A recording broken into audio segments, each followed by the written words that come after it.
Hi everyone! For my Genius Hour project, I decided to research the Australian accent / Australian English in comparison to the British English / the British accent and American English / the American accent. I've been fascinated by British English since middle school and really became interested in Australian English when I started dating a guy from Australia during my junior year of high school. Our first conversations were actually about our own cultural and linguistic differences.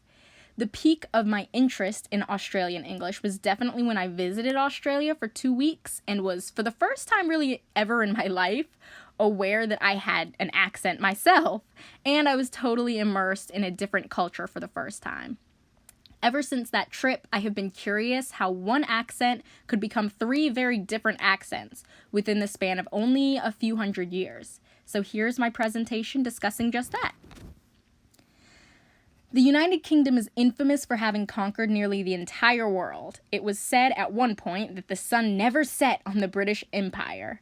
Australia actually did not receive their independence from British rule until 1901. Australian English is a combination of British English, flash language, the language spoken in prisons, and the language of the various Aboriginal people living there. The United Kingdom had many dialects, from Scottish to Welsh to Londoner, some of which were more easily understood than others. The prisoners were taken from all over the country, and they needed to be able to communicate. Thus came about the creation of flash language, which would become integral to the creation of Australian English. Also integral, as I previously mentioned, was the Aboriginal population that was already living there. I thought a timeline might help to better understand the span of British reign. It certainly helped me to visualize how long it took Australia to declare their independence. This makes the similarities between British English and Australian English more understandable. Not only did the Britons start colonizing America centuries before they began to colonize Australia, but they also kept their grasp on Australia for longer. Americans, thanks to Noah Webster, got rid of many superfluous letters and slightly changed the spellings of certain words after the American Revolution. Because Australia was still a British colony at the time, they did not follow suit. These words included color with a U becoming color without the U, traveling with 2 L's becoming traveling with just 1 L, organize spelled with an S becoming organized spelled with a Z, and center spelled C-E-N-T-R-E becoming center C-E-N-T-R.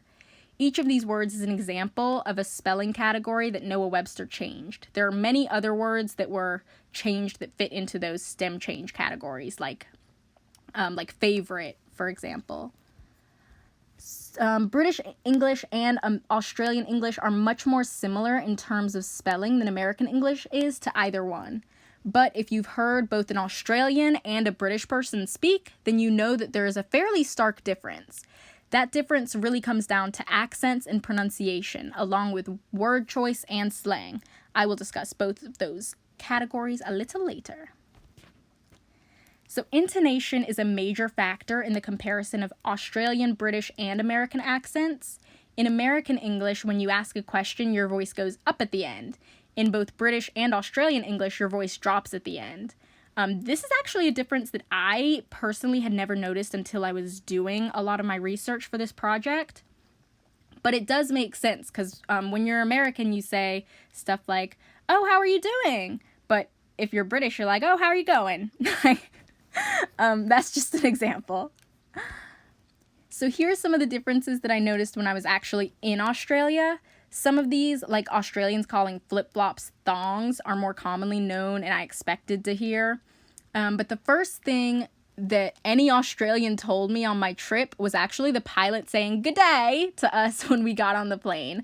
That was definitely expected, but others, like a drugstore being called a chemist and a flashlight being called a torch, were definitely a shock to me.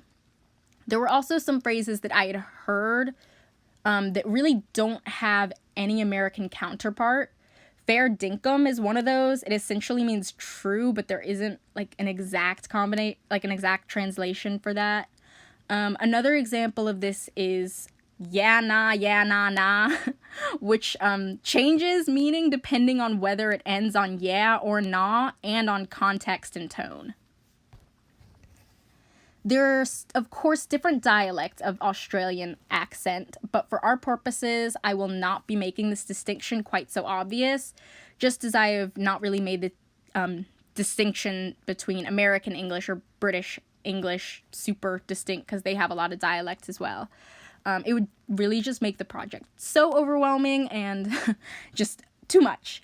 But the general rundown is that there's a general Australian accent and a broad Australian accent, and then a spectrum in between. As the Australian accent broadens, the vowels become longer. In fact, the broad Australian accent has longer vowels than just about any other form of English. This is most noticeable with diphthongs. Australian accents are distinguished by their vowel phonology. Australian vowels have a lower first formant and higher second formants compared to British and American vowels. A formant is, quote, the broad spectral maximum that results from an acoustic resonance of the human vocal tract, unquote. The most unique vowel in Australian English is the letter U. When U comes after a consonant, it is replaced by the Y sound. Australian and British English both do not produce a clear R sound in the way that American English frequently does. British English also tends to drop the H sound at the beginning of words like happy and holiday, so they become like happy and holiday. However, Australian English does not do that. Australian English also does not pronounce f like f, so the th like an F, like British English occasionally does. In Australian English, the letter T is frequently softened and making it sound closer to an American D. So here is a quote from probably one of the most famous people who spoke Australian English, Steve Irwin. And he was known for loving animals, his strong Aussie accent, and his use of the word crikey. He was obviously not the only person who spoke Australian English, as there are somewhere around 25 million speakers of the Australian accent in the world. In conclusion, of the three, American English is clearly the most different, but Australian English is truly unique as well. Longer vowels, especially diphthongs, are the defining features of Australian English. British English set the standard for spelling, a standard that American English departed from as a way of proving their independence, but few other countries followed suit with. There are also some grammatical differences. British English would say, I've not gone to hospital since last week, whereas American English would say, I haven't gone to the hospital since last week. Australian English in that context is more similar to American English.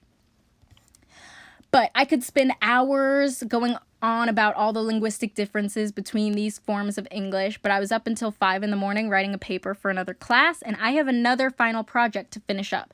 So this is where I will stop. But thank you so much for taking the time to watch this, and happy holidays!